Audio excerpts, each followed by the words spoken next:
Trial Lawyers University, where the Titans come to train.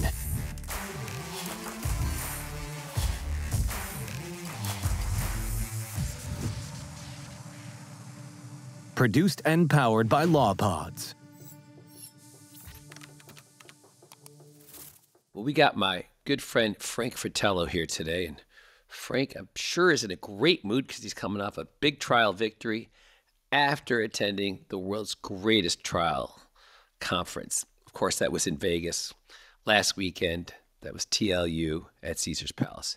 So, Frank, tell us about this case that you were preparing while you were at a conference, and then take the red eye home on Saturday and start picking a jury on Monday. Well, first, hey, Dan, thanks for having me on, and I appreciate all your friendship and mentorship over the years. I'm sure we'll get to it. But yeah, on Monday, got back to Jacksonville. So coming from the West Coast to the East Coast, we took the red eye, my wife and I, picked a jury on Monday, put our evidence on Tuesday, had the jury deliberating Wednesday. They actually went to Thursday and returned a $2.12 million verdict Thursday morning. All right, we're going to get into that trial a little more in depth in a little bit, and this, the things that you learned out in Vegas from the different instructors there that you immediately applied in your trial, which is always surprising when somebody can apply things they learned in such a quick fashion. But before that, let's talk about a little bit about how you got to where you're at, because now you're with Farah and Farah, Eddie and Chuck. You've been there for 11 years, and you and I met, I think, about 2.5 years ago at their retreat at Sea Island. That was quite the event with all your people there. And that's where I met Philip Miller too, and become good friends with Philip, and you've been working with him for the last few years. But tell us, when did you first get the bug to go to law school and become a lawyer? How did that happen for Frank? Well, for me, I worked for a little bit in computer programs, software programming, and sales for a couple of years after college, and realized that was really a seniority-based system, that you would just move up incrementally the longer you were there. And I figured I didn't have time to wait for that, so I needed a different plan. And I was in Washington, D.C. at the time, and I saw that they were administering the law school admissions test. I said, I'm a good test taker. Why don't I just take that and see where it goes? I read a preparation book like the week before the test, and I went in and took it, and I did real well. And then, as most of the lawyers listening will know, if you do well on the law school entrance exam, you get a lot of unsolicited offers to go to law school. These unsolicited offers, did you take up one of those solicitors to attend their law school?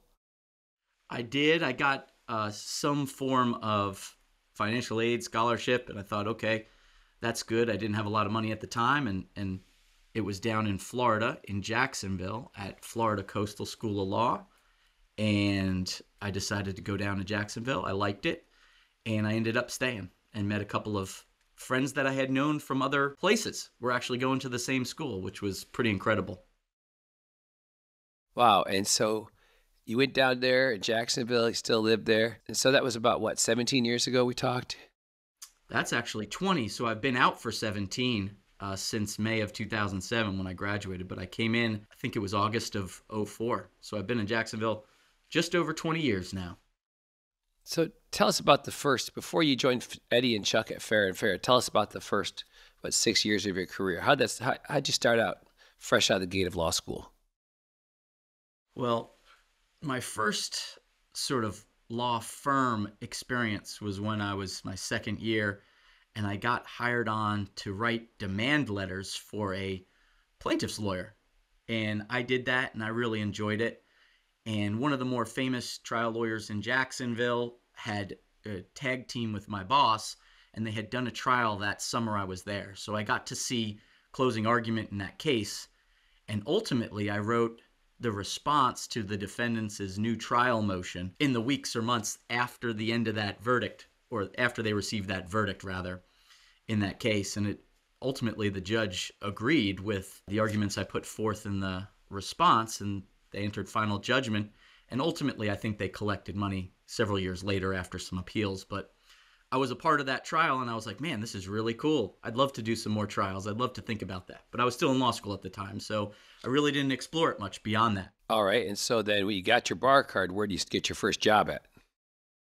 Then I actually had the very big fortune of working for a boutique plaintiff's law firm that used to be called Sporer Wilner.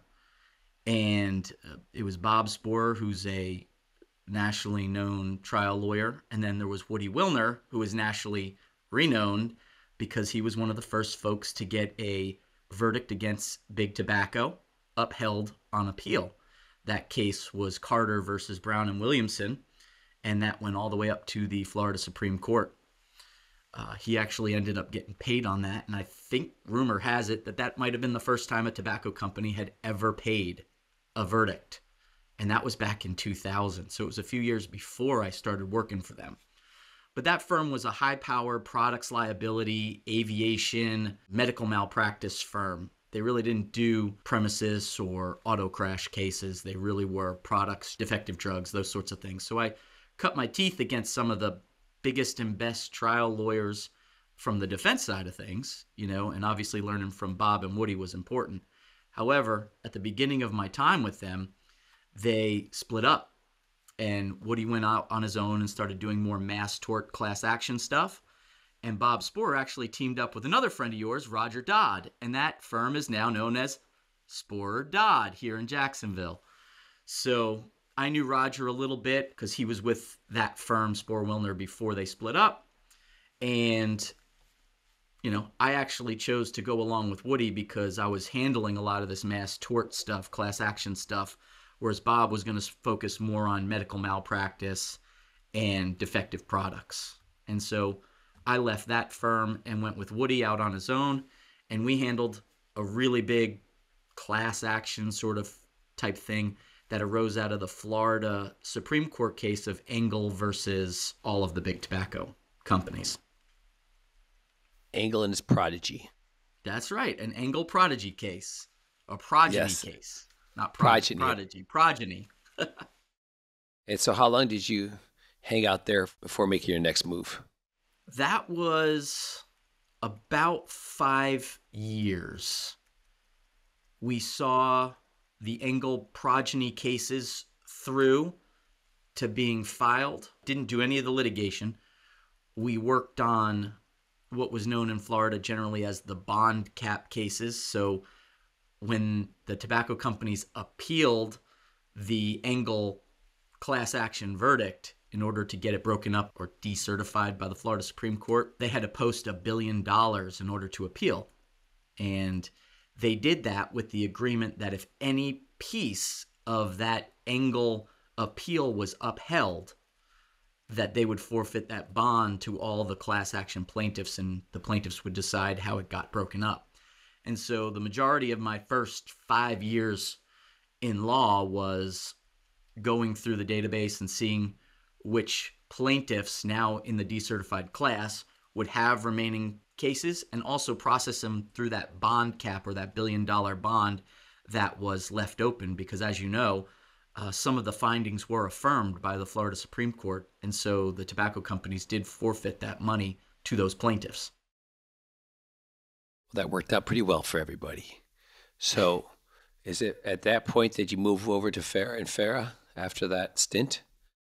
No, I actually moved over to a defense insurance firm that did mostly USAA work here in Florida, and that firm was called Boyd & Jennerette. I had a couple of really good sort of mentors, got me into how to litigate sort of an auto accident, premises liability cases, and that was invaluable. I only spent about 16 months there, but it was invaluable to see how the other side saw cases and how they process cases and their internal function for how they got authority, how they reevaluated those things.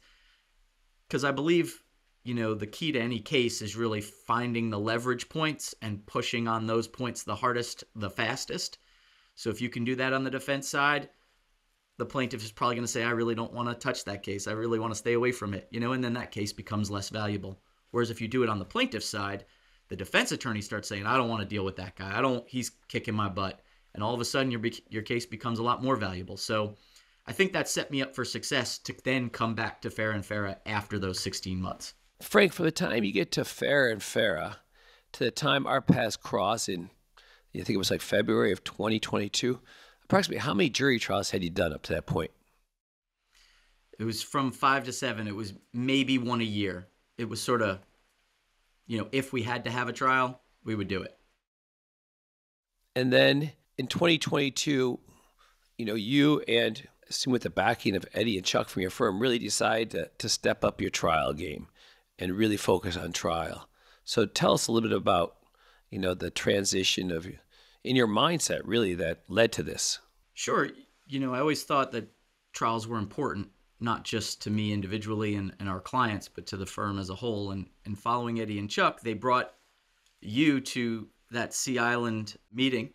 And when you were talking about trial and you need to be confident and really have a way to reduce your cognitive load so you can have a pattern, practice that pattern, and it makes everything else easier. I knew, hey, Dan's got something here, and I think this can really help me excel and move into that trial position within our firm. You and one of your guys from your firm, Larry came out to Vegas. I think it was probably April 2022. We did some training out there. You did my boot camp. So how did doing my boot camp training help you start propelling to being a trial lawyer? When I actually came out to Las Vegas and went through the boot camp, I noticed a couple of things. One is, practice makes perfect. And 2, trial was a lot more about connecting than anything I had thought about before. It really opened my eyes to the idea that these little connections, these consistencies between thought, speech, and hand movements and eye movement really made a difference to how people received what you were going to say.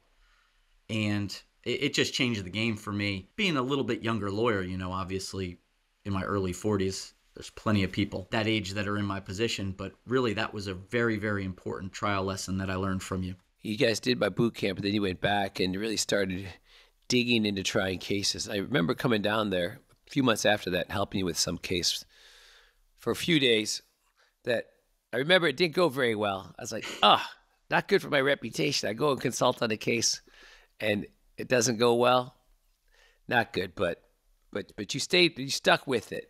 And so since we started training together, how many trials have you done the last 2.5 years? Yeah, so since we did the boot camp, I've tried 23 cases in the last 2.5 years.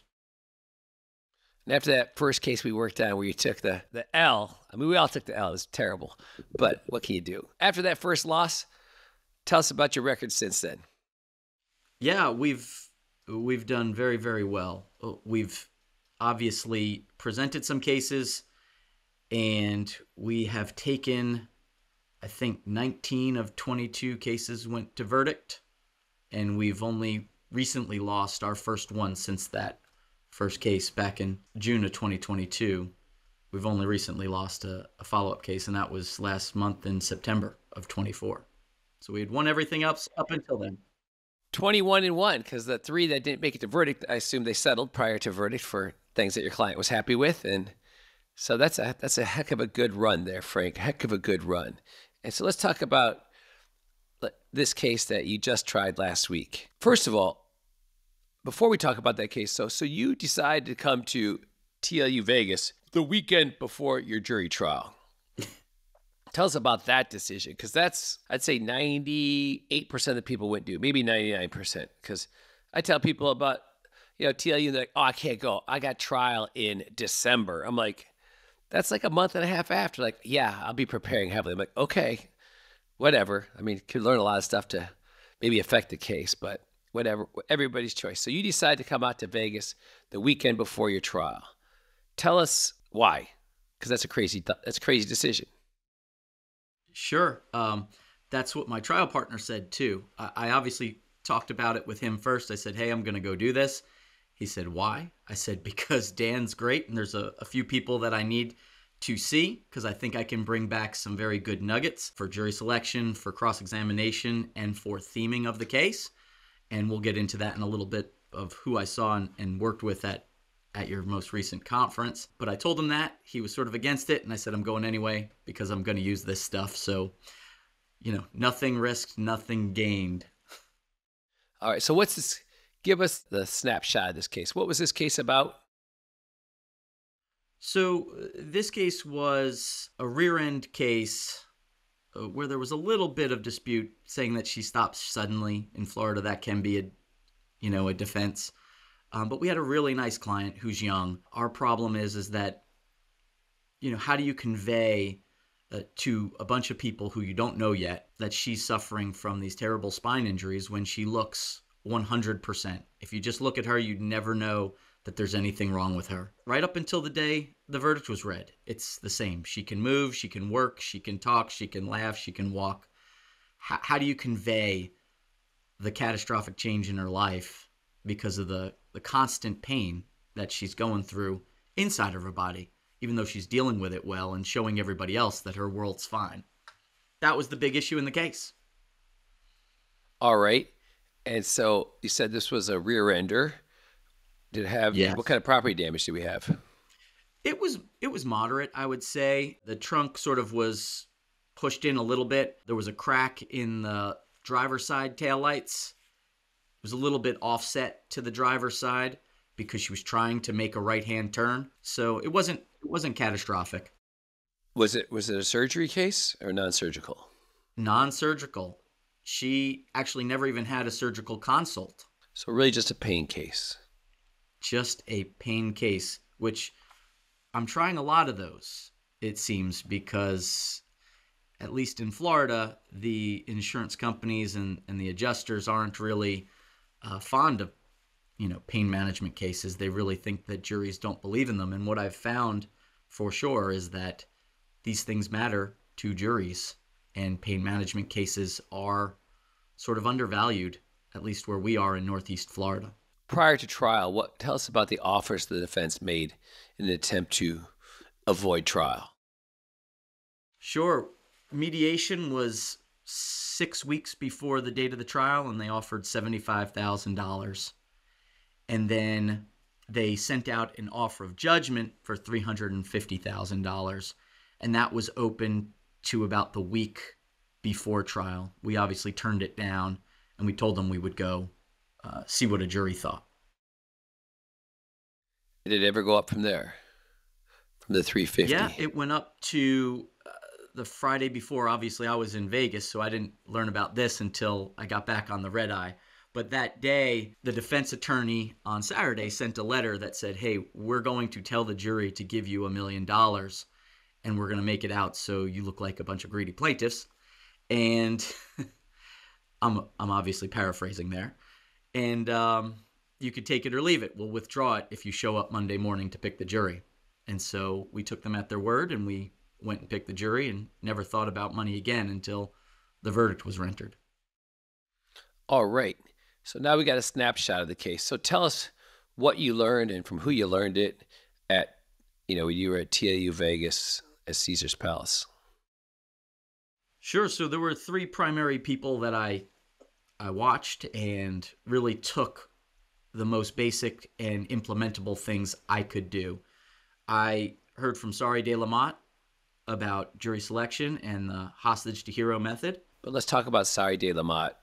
So did you go to her lecture or did you do her workshop or both? I did her workshop. Okay. And so we were in there with a couple of the hostage to hero coaches, Coach June, and he was there. I had met him a little earlier through a webinar, which you did in advance of TLU to make sure everybody got to know each other. So I had a pretty good idea of who I was going to be dealing with and learning from there. And Sari and her coaching staff did wonderfully, and they really broke it down into things you could implement. And that was one of the things I said in the workshop or the webinar was, hey, I have a trial on Monday and I want to use this stuff. So can you help me be able to do that? And they really did present it in a way that you could take little nuggets and use it. What did you use, though? Give us some concrete examples of what you used. So the sort of the basics that I was able to use is to turn this from a deselection process to an inclusive process where you're asking the jury every single issue that you cover. You ask them who still wants to be here, who still wants to be part of this process, both jury selection and then sit for the case. And that was just totally different than what I had been taught before and learned about before. And so I implemented this, and throughout every issue that we went through and covered, I asked who still wants to be there. The hands went up. We asked them why, and they gave good reasons. And at the end, I had asked who still wants to be here. We had a certain amount of people, and we asked the people who didn't want to be here why they didn't want to be here. And it turns out when you ask them that question at the end, they start giving you a bunch of reasons they can't be fair. And ultimately it turned it into, the people that didn't want to be there basically told the judge right at the end they couldn't be fair, and they were all struck for cause. And then we were left with only those people that wanted to be part and were mostly in favor of us. 2 quick points on that is the defense used all the peremptories before we even had to use any of them. So I know we had picked a great panel using this method that Sari taught. And then secondly, we had one alternate, and the alternate stayed to hear the rendition of the verdict. So he was invested, obviously, and I credit Sari's method for that 100%. All right, so Sari helped you with jury selection. Who else helped you and how? Jesse Wilson, framing of the case and sort of a victim to victor approach. I saw that lecture, and I thought that it had to be used for Our Lady. As you recall, the biggest issue in the case was that she looks 100%. She's 28, 29 years old at the time of trial. And if you looked at her, you wouldn't think that there was a problem in her life at all. So we couldn't sit there and be the victim. And you never should be anyway. I really believe Jesse's teachings on that. But we made sure to do her direct in a way that incorporated the 3 acts of victim to victor approach. And we did that, and the jury really did. So what are the 3 acts? Yeah, sure. So the first act is sort of tell them the background and what brings your client joy. What are the things that make them happy? Usually it's family, maybe it's work sometimes, maybe it's, in her case, it was baking. She really loved baking with her family. And so we talked a lot about that. And then the second portion is sort of talking about the defense kill shots, right? You have to preempt them. And so we did that. We talked about, even though I keep a smile on, I'm still hurting inside. We gave them, or the jury, a little bit about what they were going to hear from the defense. And then at the end, you talk about this crash is just a roadblock and we're going to get around it. And I'm going to continue, on my life's trajectory. Even though I've sort of been affected, I'm going to make it through this and I'm going to get by it. And that's the victor approach at the end. So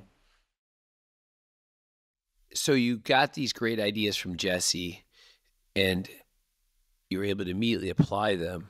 Did you apply them in more places than so in the case framing and on the direct of your witness? Yeah, so obviously if it's the theme of your case, the victim to victor approach, we want to embed those principles, at least in part, in the opening.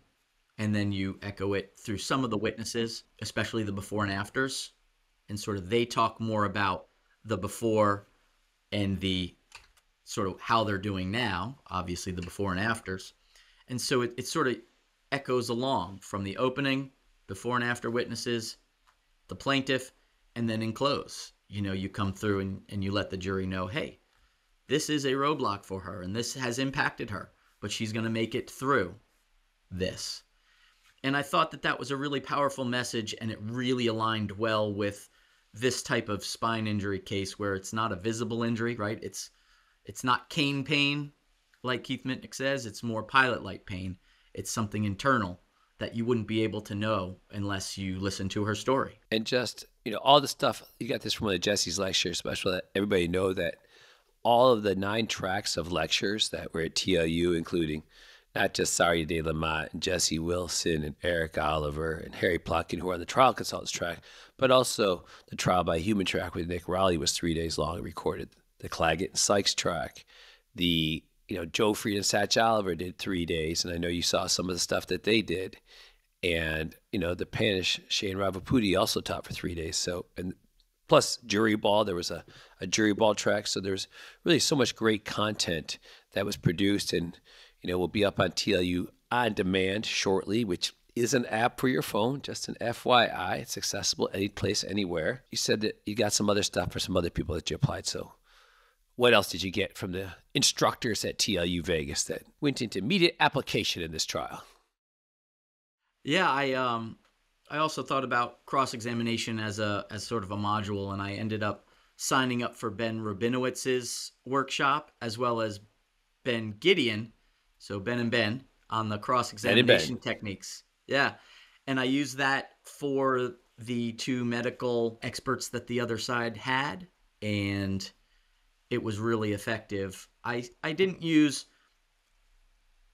every single thing they taught. I tried to keep it pretty basic, and I think a lot of the modules they taught about cross-examination were incredible, like first principles, these things that just can't be argued with, like, you have to document everything when you perform an examination. And we had some instances where there were missing sort of notes in their file.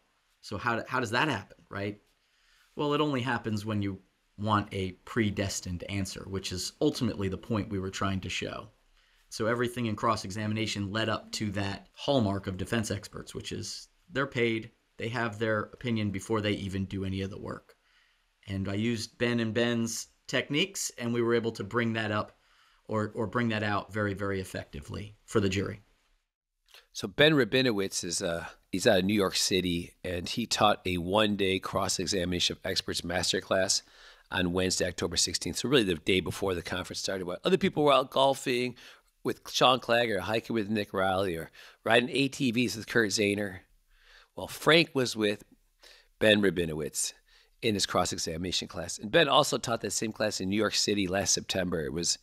But like so many people that were in that class, other than you that I spoke to, really, really just, raved about it. And I love when they say, you know what, that class made the entire investment and trip to Vegas worth it. If I got nothing else, it made it worth it. And so I love when I hear things like that, because I know they got a lot else, but that when something's so impactful, it really makes a difference, and you have somebody as great as that person with a smaller group teaching, and, letting people do some, work themselves. I think it really makes an impact, hopefully on the big group, So this trial, so give us some of the moments of trial, because you're sharing some before, like the highlights. One of their doctors was a pain management doctor, and even in pre-trial deposition, he had given some opinions, but through the cross-examination, he had changed some of those opinions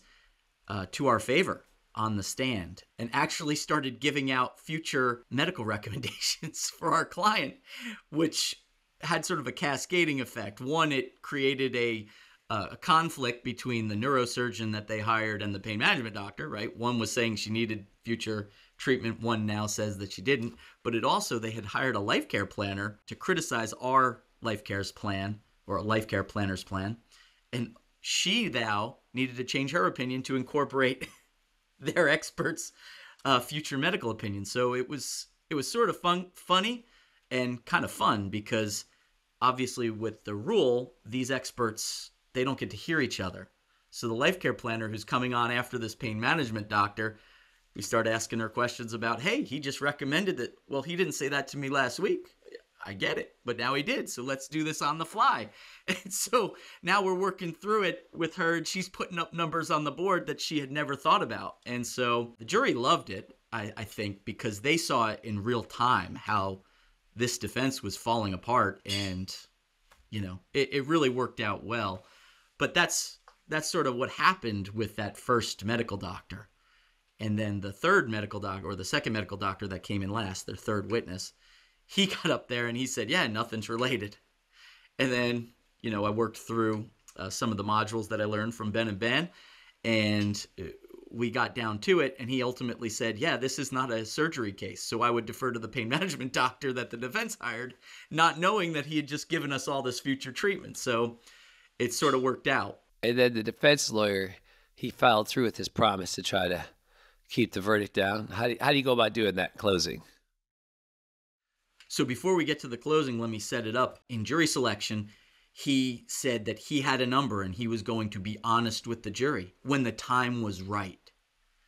And then in opening, he said the same thing. I have a number. I'm going to tell you what this case is worth, and you're going to see why we're here when the time is right. And so in closing, he gets up and he says, now you've seen this case and the time is right. We're here because we think this case is worth $1 million. And he leaves out the second part, but it's implied. And those greedy plaintiffs over there won't accept it. And it was an effective closing. It was only 10 minutes. He did not dwell on anything. He just sort of laid it out there. And he was hoping the jury was going to say yes. We got up and we said what we could say, and that was, we're here because there's a dispute over the value. And you guys have heard the evidence. And by the way, he didn't tell you in jury selection or opening what that value was because he wanted to see how the evidence played out. And that's really the only reason he said it was worth $1 million. And the evidence shows it's worth a lot more than that. And the jury ultimately agreed with us, giving more than double what he recommended. So I don't know if it was a great strategy in the end, but it was a good strategy when it would. How much did you have in economics, like hard economics? In the economics, we had, I think it was $85,000 in the past, and then in the future it was about $1.2 million, $1.3 million, and they awarded, or the jury awarded, very close to every bit of the economics. So you got like 1.2 in economics and roughly $1 million in just pain and suffering? Yeah, that was the verdict. So just under $1 million in pain and suffering. And, that was a very, very big award for this lady, again, back to the issue, is who looked and acted like she was perfect and gave the outside world that she was great, even though she was suffering on the inside. Was it difficult to turn down $1 million? Luckily, I didn't deal with the money side of it. My trial partner did with the client. So I have no comment on it. But from hearing when I got back on Monday, obviously I'd heard about Saturday and their discussions. It wasn't that difficult. The client trusted us and she said, I believe you guys are telling the right story. And I believe that I would like to have a jury decide what this is worth, even though that amount would take care of my economic damages, right? She said, I think, I really want the jury to determine what my pain and suffering is. And she believed in us for that. And we paid that off for her by doing a good job and picking the right jury and getting a good reward. No, that's really great. How do you think, for a person who only tried, 5 or 6 cases in, an 8 or 9 year period, and all of a sudden you say, hey, I'm going to really hammer myself into a trial lawyer and do 23 trials in 2.5 years. That's an insane clip. How do you think going to do all those trials, if it has affected like the settlements and that you're able to get? Has it affected it at all? Yes, it has. Thank God, because it'd be crazy if it did. I mean, like you're going to trial all the time now. Yeah, and so I think my answer is 2 parts. One is there's the measurable side, right? And that is cases that I'm actively involved in. I see what the initial offers are before sort of the trial team gets involved, and then what they ultimately resolve for or ultimately get verdicts for. And I know just this year, initial offers were about $1 million in the 20 cases I've handled, and half of those cases have settled for almost $10 million. And the verdicts we've got this year in the 10 cases, including 1 loss, is just short of $10 million as well. So you can kind of monitor that or compare that. Then there's the untrackable or untraceable, and that is for all the other lawyers in our law firm. We have a lot of lawyers. They handle a lot of cases. Their case values are going up just because the defendants know, or the defense attorneys know, that trial is certainly on the menu, and it can be on the menu at any time, because we usually don't come into the last 60 days. So they might see a notice of appearance the last 60 days, and then, it can really go down. And that response and how they're treating every other case in the law firm, which we can't really trace, but I hear the anecdotes from people after they come back from mediation. The defense attorneys are asking about it. Hey, is the trial team on this case yet? Just let me know, because I think I can use that to your benefit. That is what hopefully happens. I hear it all the time. How can it not happen, right? Obviously, everybody's in business to make money. They're in business to save their money, not to give it away. And going to trial against the wrong people can get expensive for the insurance company. Thank God. Encourages reasonableness. That's right. And that's why, Dan, I need your help to get another 1 or 2 trial teams in our law firm. It'll make it even more formidable. Yes, we're working on it. We will be in the next year. We just got to do more training. And I'm really stoked for this year too, because in 2025, Joe Freed is teaching a 4-day boot camp on, framing your trucking cases in March. And then April 1st through 5th, Sach Oliver is teaching a 4-day boot camp on applying depositions or trial to all your trucking cases. So I'm really fired up about those, because it's, get to learn framing and presentation, because we're doing those out in Vegas.